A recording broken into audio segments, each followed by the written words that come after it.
আসসালামু আলাইকুম। কেমন আছেন আমার প্রিয় ভাই ও বোনেরা? আশা করি সবাই ভালো আছেন। এই ভিডিওটা এডিট করতে যায় যে কতবার কাটলাম তার কোনো হিসাব নেই। এরপর আপনাদের সাথে শেয়ার করতে আমার ইচ্ছা হয়েছে যে নুডলস রান্না করব আর আপনাদের সাথে শেয়ার করব।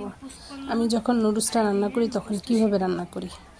প্রথম নুডলস সিদ্ধ করে নিই, আর সবজিগুলো তো কাটাকাটি সব করে নিছি, সেটা দেখতে পাচ্ছেন।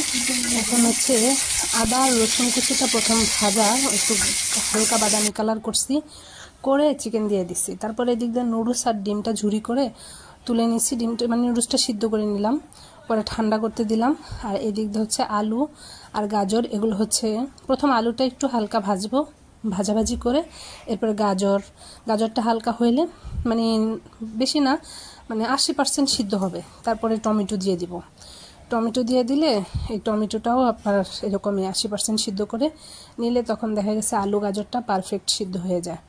আর এদিক দিয়ে ম্যাগি মশলাগুলো দিয়ে দিয়েছে। আমি আর কি লবণটা ইউজ করি কম, কারণ সয়া সস দিই তো সেজন্য, তো ডিমের সাথে একটু লবণ দিই সেজন্য আরও করি না। এদিক দিয়ে গোলমরিচ দিয়ে আপনার যদি মানে কাঁচামরিচের ফ্লেভারটা, গোলমরিচের ফ্লেভারটা জিনিসটাকে আরও সুন্দর করে তুলি। এইভাবে রান্না করি। এই যে এগুলো মেশানো শেষ, সবজির সাথে নুডলসটা মেশানো শেষ, গরম গরম এখন সবাই খাবো। আর আপনারা আমাদের জন্য দোয়া করবেন, এই আর কি। ওই দিক দিয়ে দেখেন এই যে প্লেটে নিয়ে নিলাম। আমি না শসাটা অনেক শক্ত করে কাটছিলাম, কিন্তু শসাটা এত তিতা লাগতেছিল যে নুডলসটার সাথে শসাটা একটু ভালো লাগতেছিল না। তারপর আমি শসাটা খেয়ে নিচ্ছিলাম, কারণ শসা তো শরীরের জন্য ভালো, তিতা হইলেও ভালো লাগে। আমরা তো করলা তিতা খাই, তাই শসাটা আমি একাই খাচ্ছিলাম। এদিক দিয়ে ওরা মোবাইল দেখতেছিল আর ওই দিক দিয়ে একটা খাবার খাচ্ছিল, আর বলতেছিল তোমার হাতের রান্না মজা না হয়ে যাবে কোথায়। প্রশংসাগুলো শুনলে ভালোই লাগে। আসলে কি, পরিশ্রম কি ধন আনে? কখনোই না।